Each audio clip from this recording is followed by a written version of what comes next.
Hello, and welcome back to the Book Tribe podcast, the podcast helping authors take their writing to the next level and build an authoring business. And today we're diving deep into the writing process with author and book coach Gina Kammer. Welcome, Gina. Hi, Erica. Thank you for having me. Oh, I'm so pleased to have you. As I was saying just before we started, I'm really excited to kind of get into this with you because this concept of brain science and writing and how do you enchant readers, it's going to be mind-blowing, I feel. So before we start, because we're a bookish podcast, we have to ask a bookish question. So the question for you today, Gina, is you're stuck on a deserted island with only 3 books. Which 3 do you bring? See, I'm going to have to cheat on this one, or I would definitely cheat on this one. And I would bring 1-volume versions with the highest possible word counts. So, yeah, I mean, I would actually bring the Bible because it has so many stories, genres, and histories all in one. Mm-hmm. But then the 1-volume edition of The Lord of the Rings and the 1-volume edition of Chronicles of Narnia, because those two, shaped my perceptions of fantasy. And I've had the longest lasting impacts, I think, even though I've loved so many others. But if I wasn't cheating, I might say Robin McKinley's Hero in the Crown, because that one was also really formative for me and my writing. Yeah. Oh, amazing. And I think I actually kind of love the way that you cheated there because I'm yeah, I'm going to do that too, actually. That's the chunkiest, ones that are going to take me the longest. I mean, if I'm stuck on a deserted island, at least that might get me through until I die. Yeah, well, exactly. And actually the Throne of Glass series almost feels like that as well. I know that's 7 books, but still, when I was reading that, my arms were aching, my hands were aching just trying to keep the books open because they were that thick. And yeah, it's one of those as well where I just can't. I know it's really mainstream too. Yeah, they're heavy, right? So Gina, thank you for answering that question. And yeah, it's great to know that you're a fantasy lover too. So we're going to get right on into the questions for today, but beginning with your background and where does brain science come from? Yeah, I mean, so I always kind of knew I wanted to do something with English, probably teach it. But when I went into my master's program in grad school, I shunned a lot of the critical theory that we were asked to deal with and look at texts through. But the cognitive science approach was one that I could kind of get behind. It felt somehow more tangible, I guess. Even though it's theoretical in a lot of ways, it thinking about how brains work and create or process story. That research became the basis of my thesis on the creativity of high fantasy, but I didn't really get to the good stuff until the conclusion of my thesis. So it ended up being kind of this note at the end, oh, here's some places we could go.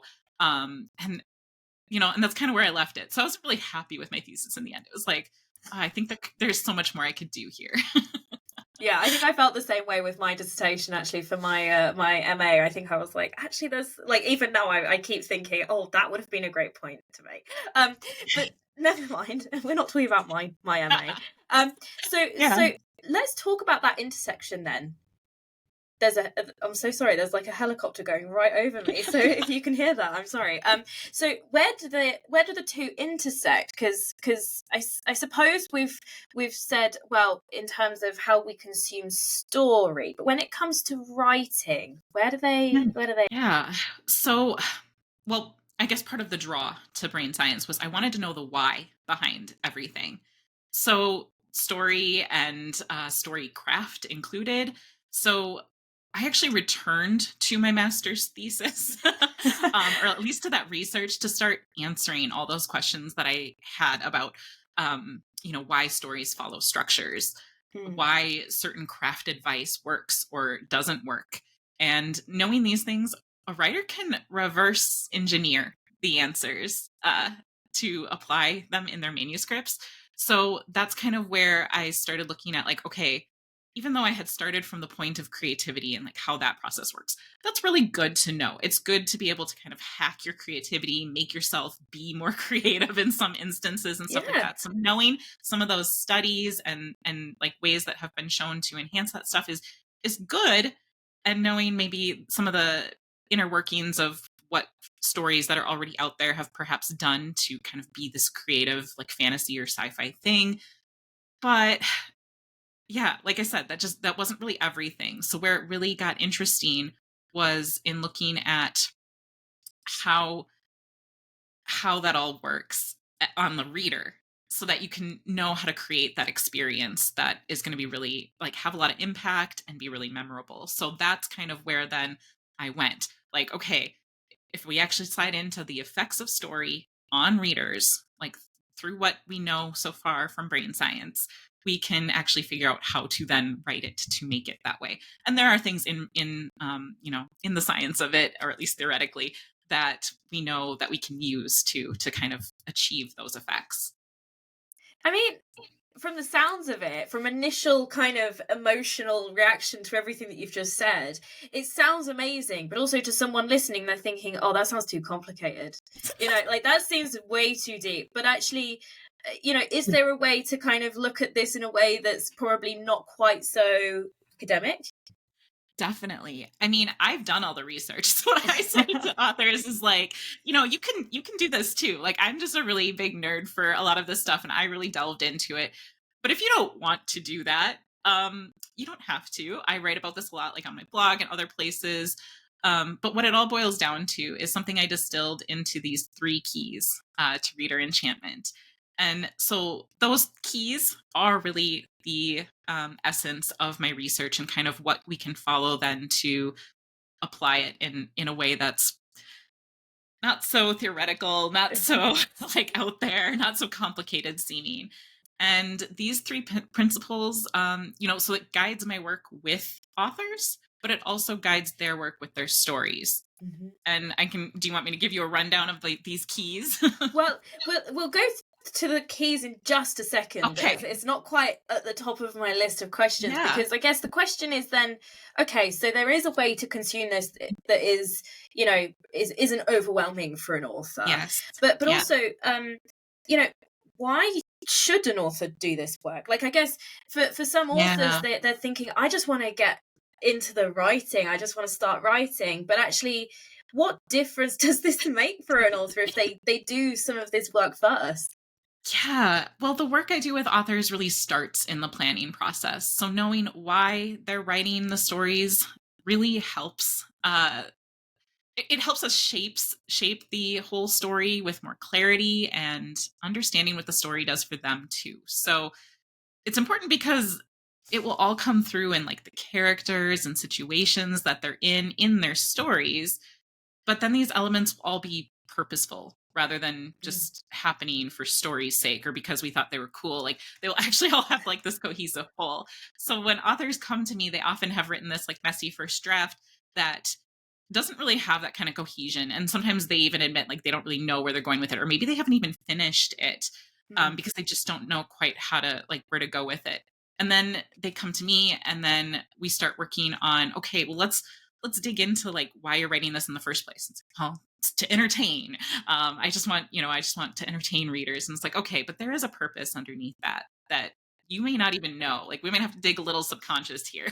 um, like there's a reason that you're writing this book, and that's going to give you purpose to not only like persevere with a novel length project because they're big undertakings. Um, so it's going to give them the reason that they care enough to keep going with it. But then that's also going to, like I said, come through in those story elements so that the reader kind of has that impact too. Like they're going to know that there's something greater there that yeah, it can be entertaining, but there's Yeah. also like something behind it that's going to actually kind of stick with them, and And then that's what I'm all about.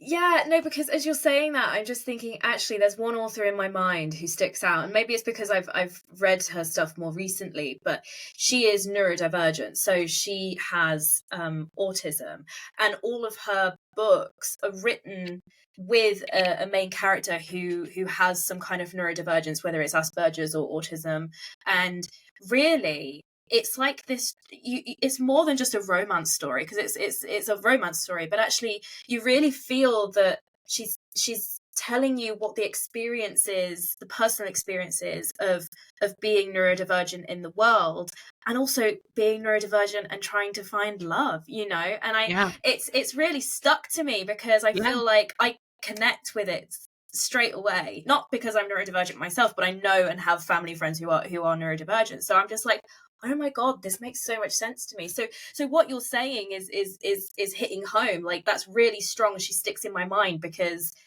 her why is more than just, I want to write a romance novel and I want to entertain people. It's actually, I want to take people through the experience of being neurodivergent. She's giving readers a reason to care. And it's not just another romance, right? This author is giving readers that real reason to care. And I mean, we can connect to things that aren't our experience because we still have emotional memories that are kind of analogous that we can use. So yeah.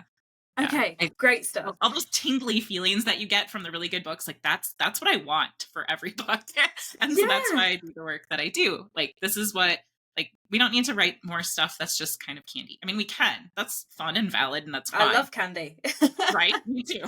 Sometimes you just need those. But, sometimes there's just those stories that really stick with us, and you just keep thinking about them, and that's what I want. Yeah, absolutely. And so let's talk about the 3 keys then, because I think from our conversation, I'm already excited. So I guess our listeners will be as well. But let's talk about these 3 keys. For reader enchantment, which I love that. Can you kind of tell us what they are and how they can be used? Yeah. So enchantment is kind of the end goal, right? Like, so I use enchantment as kind of the shortcut to saying, like, these stories that stick with you, that make you tingle, that give you the warm, that, like, just, whatever, they're so memorable. So that's kind of the end goal. So the way I break that down, of course, is these 3 keys that come out of the brain science that I've studied to come at these from the reader perspective and how readers consume stories. So the first one is expectations. This is where authors set and fulfill the right promises for them and their readers. So that's another part of the work we do. I mean, what are their expectations for their book? But then also, like, how are they setting the right expectations for the reader, like in genre, in just the type of story, the tone, vibe, everything, because so much hinges on our expectations, and no less in the stories we read or write. So I think that's why that's a really big key that overlaps a lot of stuff, but I mean, these all work together. So then the second key is enlightenment. So I named it enlightenment because this is the one of the things that brain science tells us readers subconsciously look for in stories. So this is that there's something more there. This is the key in which authors find their purpose and unlock knowledge in some way for readers, like even in the most fantastical settings. So this is that reason to make them care, really. And then third is experience. And this is the key of immersion. So all the world building and everything, but it's also our experience through the characters' eyes, right? It's where authors can open those portals to not only the worlds, but also the emotions with their stories, which is another crucial part of what readers look for in fiction. So yes, escape, but also it's a little bit more than that. Like, we want this experience. Yeah, no, I completely relate to that. As a reader, predominantly, I completely relate to that. And there is something a little bit deeper than just, I want to read a smutty romance, every once in a while. It's there's something else there that, you seek amongst these books that you're looking for, that you're looking at. And it kind of goes deeper into, how do you understand your reader? Do you truly understand your reader? If you're looking at your book, and we'll talk about kind of marketing a little bit as well, but how you then market that book to those readers, you're actually Exactly. thinking, well, it's I need to understand that before I publish, because Yeah. otherwise, have I built a community based off of something that's completely different to what I'm actually selling people? Maybe. So in terms of steps, we've kind of outlined the 3 keys. What would the first steps be for an author to get started? Yeah. So, I mean, a lot of what you were saying, kind of that market research in a way, right? Like that helps us set up the right expectations. So, that's one of the first steps in my coaching program too. We look at, I mean, first we kind of get their personal um, goals, like what they want for their story, what they're actually trying to say underneath it all. And then we look, okay, how does your story, either, if they have a draft or if they're going to be drafting soon, like how do they fit that in the market? What is their market? What is their age category? Sometimes authors get really, oh, it's kind of for everybody, or or anybody who would like this stuff. And it's like, well, yes, but even so, I love reading like middle grade. I am no longer like that age category. Mhm. But that doesn't mean that when I pick up a middle grade novel, I I want it to speak to me as an adult. I want it to speak to like that, old middle grader, Yeah, that type yeah. of thing. Like I'm expecting that. So, it's that experience of going to a bookstore, opening up the first page, reading those first lines, and does this speak to the right um, age of protagonist, the right tone you're expecting, the right level, everything, all those kind of mm, all the more specs of it, I guess. Like, how do those all fit the right expectations that a reader wants? And then, is it the type of story that they want to read? Maybe everything from the back cover blurb to those first lines. Like, does it match? Does it give the reader the experience you've already been setting up and promising through like the cover art, through the title, through that blurb and stuff? Like, if they just pick it up, are you going to deliver on what they're expecting or not? Because if you don't, that's where readers get kind of confused, and then Mm. they shut it. They put it back on the shelf. Yeah. Yeah, it's just kind of like, oh, this wasn't what I thought it was, or they just kind of get confused by it and they're just out, right? They've not invested enough time in it. So how do we like? It's about hooking them really with the right expectations, and then making them care through the other keys. So really, it's still following all 3 keys, but I do kind of take it in that order to some extent, because we want to make sure all those expectations are set up first. So we do some market research, we see what else is there in the market, so that we know how to really make sure that their book is going to be something that follows through on the promises they're making.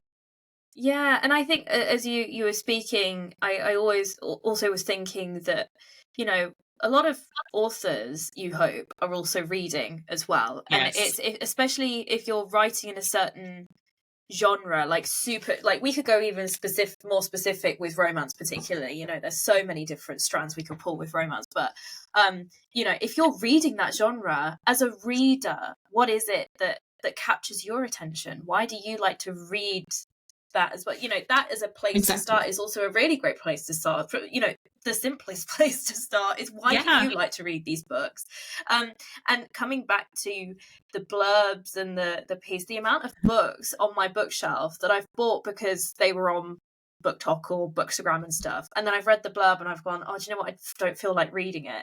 And then literally a year later I've read it and I've gone, why didn't I read that sooner? And it was just purely because the blurb just wasn't jamming.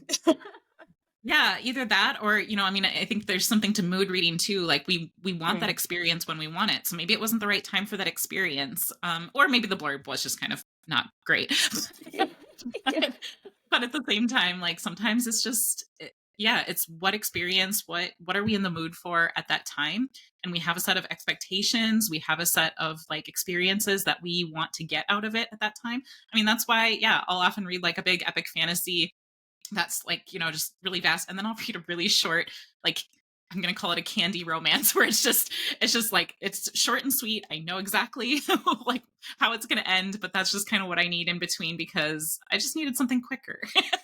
I mean, I that's am the exactly mood. the same. We should start a little group called Mood Readers Anonymous or something. Just admitting to all of the rubbish that we get down to when we're just not, when we're in the mood for that quick fix. So let's get back to the questions for today. As I said, I can waffle. But how do you think understanding, I suppose you've already addressed it, but I just want to be super clear, is how can understanding the reader's emotional journey through a story help authors to create more impactful narratives that really, So I think there is something that we can dive into deeper here. And so I'm kind of excited that we're going this way, even though I've maybe touched on the overview of it, because so this ties back to some deeper brain science. So stick with me a little bit. Our brains light up in the same way, like I suppose in these studies and stuff when they're analyzing them. So they light up in the same way as while reading, as if we were actually experiencing like our own emotional memory of it. So it's all about the emotional memories. That's how story works. But we need a way into the story as readers to know how to care. So that goes back to that part. So we need to have a reason to care. So the short of it is that we care when we know how the characters we're reading about care. Otherwise, it's just a bunch of events and we don't really know why they're so important to spend all this time reading about them. So the important thing for writers to do is to draw on their readers' own emotional memories by infusing their own stories with those emotions, the elation, the love, the uncertainty, the fear or grief of their characters. That will give readers what they need to conjure their own analogous emotions of their own memory of elation and love and whatever else I said. Yeah. Fear and grief. So without actually like forcing them to recall their exact personal memory of that emotion, because that would take them out of the story. Or what would also be bad is if they're making the reader make inferential leaps to try to impose emotion into a story that doesn't immerse them, but it merely tells that there's a character experiencing such an emotion. Like that's not enough to make a reader feel it in that vicarious way for the character, or even like as the character would. It just kind of makes them like try to make that leap, like, okay, there's just kind of some generic love here, but it doesn't actually like recall their own emotional memory of it. And again, we're not recalling that. It's in a subconscious manner. When we read about grief, we can feel sad because we've had our own experiences of grief, even if it's not the same kind as is in the story.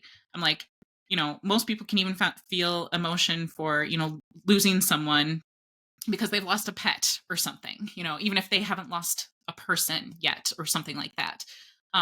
We have these memories that still like you can infer from them, I guess, how it would be for this character because you have your own memories of these things. And so it can still light up your own brain in the way that you might be experiencing this. So that's kind of the more deep dive into this. But yes, it's all about those emotional memories. It's the same in story and reality, really, according to our brains. So that's why a story can be so powerful and potent.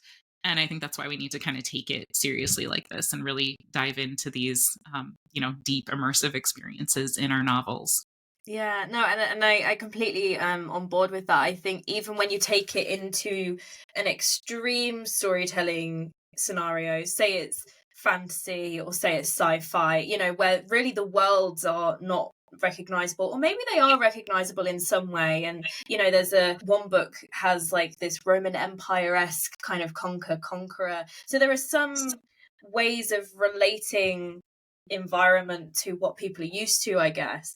But the main part of this is that with in any fantasy book that I've read and loved, it's always been the character journey and that emotional journey that they've been on. And even if it's not that I think I would be the same, but almost like I wish I was like her, or even having a relatable heroine who just trips all over stuff and constantly verbal diarrhea. I think it's the emotion of what they're going through that causes them to do that is Yeah. relatable, you know? Like we want to learn how to defeat the dragon, and Mhm. just in case we would ever run into that in our own lives. Of course, it may not be quite something that's that realistic, but it's still like, well, we know how this character internally, like how she drew her sword and how she was able to like face that fearsome beast, even though we don't have that same kind of fearsome beast here. But we have our own fearsome beasts. And so, I mean, sure, it can be metaphor, but that internal emotional journey, like you said, is and that transformation they go through, how they get through that, how they face those obstacles, are definitely things that we still learn very real things from. Yeah. So it's, I mean, that's the same whether you're facing a dragon or whether you're facing, I don't know, a boss or something. Yeah, yeah. I mean, my boss is my dad, so that's the day job. But My boss so is me. What that says. so let's just kind of go back to kind of the connecting with readers piece. I guess as well, it also builds that loyal following as well, because if you're able to connect with them on this emotional level, and you're actually building that relationship with the reader as well. Certainly. Yeah. I mean, readers are there for these keys. Like when they know an author can deliver on all of these things they want from a story, even if they don't realize that this is what they want consciously, it's more of a maybe subconscious longing for these types of experiences. But of course, they're going to come back to the same author because they trust them for more in her next book.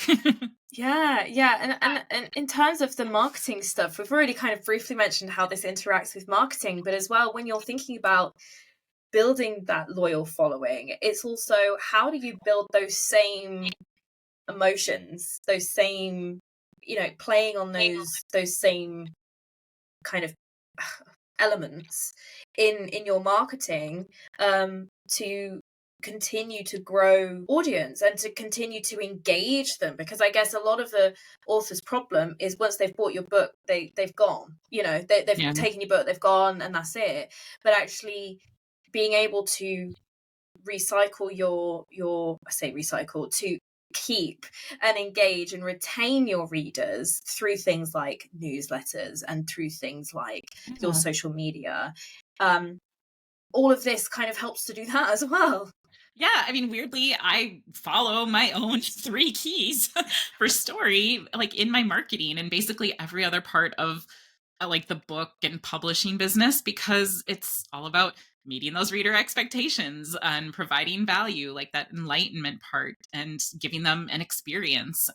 Usually if you can do that through like ads or social media, all of it I think applies there too. So when authors know their own goals and reasons for what they're doing, they can create a solid strategy instead of just kind of that aimless trialing of things. Like if they know what kind of experience and stuff they want their readers to have, they can aim their marketing in that way and follow that through in their newsletters or social media or whatever else they're using to connect. Absolutely. You're completely right. And even in the business kind of industry, but environment, you also see that sometimes the most successful businesses are the ones that are doing, are really good at doing one thing. And it's Yeah. the businesses that do everything that really struggle to market themselves, because people will say, and this happens, with my dad's software business, is, what can your platform do? Well, it can do everything. What do you want it to do? And they're like, well, I don't really know.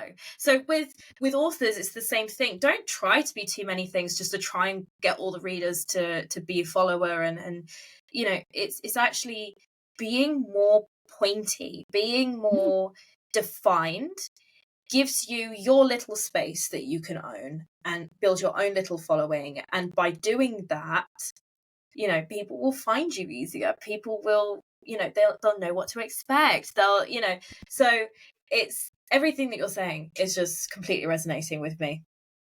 Yeah, like be the mood that your reader wants, and like continue to be that mood so that they know where to come back for that experience. I mean, what works works. That's not to say writers can't sometimes diverge, but usually it's because they're still doing something that, at a core level is still hitting the same things, even if they're writing in different genres, I Yeah, guess. but this is it. Is is that are you a writer who writes about relatable women who go through certain so Right, it's exactly. it could be in any it could be as spicy or as slow burn as you like, but I guess really, as you say, there is always that core essence to why you're telling stories. It could be set in a world that doesn't exist. It could be set in a world. It doesn't matter.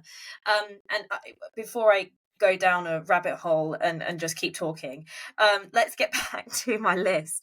And I guess, well, no, we're kind of talking about my next question, which is actually, this author brand. We've kind of addressed that in terms of, enchanting readers as a strategy helps in creating that author brand and helping you to identify that.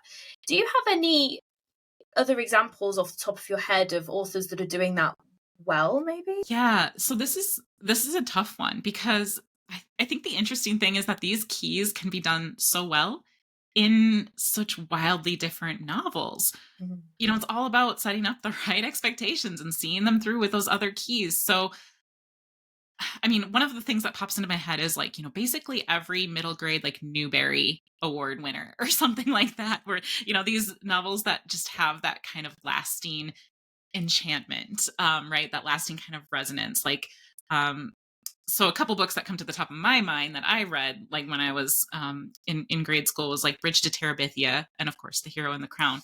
And it's likely what got them that honor and that award, even if we didn't really realize like this is why or this is why they won. Um, so that's like some like lower level books, but for like some adult books, like I recently read The Invisible Life of Addie LaRue, and I feel as if I've already been thinking of that story for like a really long time because it keeps just popping up for me. Mm. Like these stories blend those keys in just that resonant way, and that keeps echoing like even like throughout my life, like years later. And like I'm sure you and every other reader has also had their certain novels in their past that just continue to haunt you in like the most delicious ways. Yeah. And those I would say are the ones that are doing this well. It's not to say, maybe they've diverged on some things that I would even recommend, and yet they're still like something we think about. Like for instance, like Lord of the Rings and Narnia. I love them. They're not actually written as immersively as I would recommend nowadays. But and usually I say that immersive style is what's really going to help with that emotional resonance and that lasting impact. But I'm like, these were really written with such purpose and intent, and they had that why, and they had their they had everything kind of working cohesively there. So I think that's probably why we're still quoting them and making movies about them how many years later. They just had that lasting resonance, even though technically they're not doing certain things anymore that I would say would kind of be the best route toward these keys anymore. Mm. But they still are doing something that have that lasting impact. So yeah, so many can do this. Yeah, and guess back to your point is that those books were written quite a long time ago now. Yeah. Like Lord of the Rings, was it like post World War II? I think Yeah. just Yeah. like Just 50s. just So right around. Yep. yeah, so in terms of like the genre, that was super early and kind of, as you say, set the standard. But now the industry itself is really saturated. Like there's so many authors doing so many different things, and so to make yourself stand out can be really difficult. But by having that, a well written book that leaves a lasting mark on people, and then potentially have that knock-on effect of word of mouth, which is a slower process than doing like viral marketing, but I think it lends itself to the quality of your storytelling and will be that book that people remember. So in terms of the craft then, what are your tips for authors kind of moving from this almost discovery phase into the writing phase? Yeah. I mean, to keep following the three keys. So we do that at each stage. I know I'm like a broken record, but well, we can use it in different ways at each of the stages. So, we want to draft and revise their novels to create that emotional connection through their characters to their readers. And once they have these keys, they can vet the craft advice that they see thrown around and make purposeful choices about what's going to work for their specific stories, like when and why. And that's a process I teach through my in more depth in my coaching program and my course on self editing. But at these different stages where we're applying the keys differently, like now we're checking those expectations. We're analyzing that character arc for the internal journey and how that's connecting to the external arc of the plot, and Mm. how each one kind of moves each other forward and there's actually connection there. And then, just making sure that the readers have a really good experience through both, um, how the world building is introduced, like the scaffolding of information so that readers aren't overwhelmed. That's all part of the experience. So, I mean, yes, these are broad keys and they cover a lot, and then I use them slightly differently at the different stages. But, Mm. those are still the three guiding things. So it makes it easy to kind of remember at each stage, like what are my goals? What am I doing here? Like, well, I'm checking my expectations.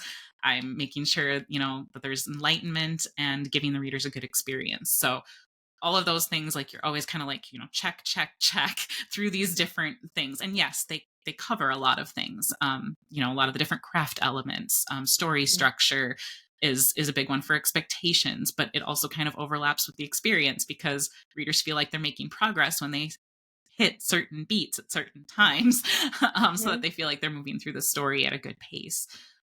So there's a lot of overlap, but these three things can help them boil it down to, like, this is an overwhelming task. How do I tackle the writing or revising of this novel length project? And it's like, well, here, like, let's go through these layers, in these steps. Great stuff. And yeah, as you say, there's no need to rush into anything either. I think, as we mentioned earlier, people just like, I just want to write, but actually, it doesn't harm you to just spend a little time doing some of this deep thinking and then taking that through the process, as you write. So I'm just conscious of time. So I know that you have the self editing and kind of revision course, which we can definitely share the links to in the podcast description. I guess my my last question to you, really, that I guess is kind of the linchpin of all of this, is what advice would you give authors, perhaps aspiring authors, who want to kind of perhaps leverage this skill in their writing? Do you have a piece of advice for them? Yeah, I mean, I think a lot of it comes down to, maybe start with basic story structure. Like, make sure you know some story structure to help with that expectations key, and give characters not only a transformation, but make them care on the page throughout that journey. Mhm. That's something that I think authors often miss, is that they don't show how their characters care. They don't create that emotion on the page. So I'm trying to think, like, sometimes they take like that show versus tell advice Yeah. really literally, and show only what happens, and not how their characters care about what happens. They try to write their novels like they're, seeing a movie. And I get the appeal of that, but they're not the same format. And in a novel, like, we require like that 50% more of the internal stuff, Yeah. on that internal tension that really drives the events of the story. So I think that's where most writers I see get it wrong, is that they stick a little too closely to the showing. They don't show why it matters or how the character cares. And then the readers can't connect. And so if they want to create a journey for readers where they can connect to the characters, they don't even have to like the characters. It's all about being able to understand them through their, like, deepest motivations, what drives them, their fears, and how they're making that journey to a belief that isn't as corrupted as the one that they believed all along. And that kind of leads to all of the tension in the story.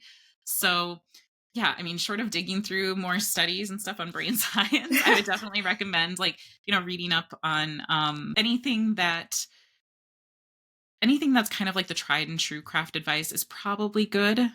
but then analyze it through the 3 keys. So I have kind of a cheat sheet on that I can share. So that they can just kind of have the 3 keys and be like, okay, like does this advice do what I need it to for my story? And so like if you Mm. kind of vet things through those 3 keys, and then a lot of the advice is good. It's just you kind of need to know the why behind it so that you know why you're actually implementing it. So it's not that what's out there is bad. It's just like know why you're using that advice and when. Yeah. Like the show versus tell advice that gets thrown around very broadly without much. And I mean, everybody kind of has a controversial take on it, but it's like, well, yeah, it can be good, but you need to know why it's good and when it's good so that you can actually use it well. Things like that. Yeah, no, I think that's a really important point to make is that actually analyzing it oh, God, it's too late in the day for me to be talking. Um that actually by looking at the different tools and things that you can be using through the does this serve me in the right way? Am I writing in the right way? My story in the right way is a great way to navigate through the noise of Yeah. the industry, because even the author support and professional development or skills development market is just full of voices, and as you say, are they all saying different things? Probably not, but actually, it's just allowing yourself to find what works for you and for your story. So I think that's really valuable Yeah. advice. And knowing why it works, because like that's meeting also like your expectations and your readers' expectations. That's also obviously key. Yeah. Totally pun intended. But yeah, I mean it's all pretty good, but you can drown in it pretty quickly. So if you Mhm. actually kind of go into it like, okay, here are 3 things I can look for that I can follow, and that if I can make sure I'm doing these, now I can find the stuff that's going to support that rather than kind of the other way around and getting sort of lost in all of it. Yeah. No, amazing stuff. Thank you so much for today, Gina. I've had such a pleasure talking to you and kind of digging a little bit deeper into the brain science. We've spoken about it before, but I was like, no, let's save it for the podcast. So thank you again for going through that. For the listeners who want to get in touch with you, learn more about the Spell for a Story Enchantment, is it a course or a That's a PDF downloadable, so they can what? get that through. They just have to sign up for my conservatory. It's a free resource library. I can share the link with you for Yeah, that. absolutely. We'll put that into the podcast description for everyone to access. So that's there for you if you'd like to tap into that. But for those of you listening, thank you for taking time and listening to me and Gina chat away. If you would like to hear more from experts about writing, publishing, marketing, the business of writing, then make sure to subscribe to the Book Tribe podcast channel. There is certainly more to come. And the other option is to join the Book Tribe author community to connect with our network of author services partners and to make connections with other authors. In the meantime, just keep on writing. Gina, it's been an absolute pleasure. Thank you. I've had so much fun nerding out on brain science and story.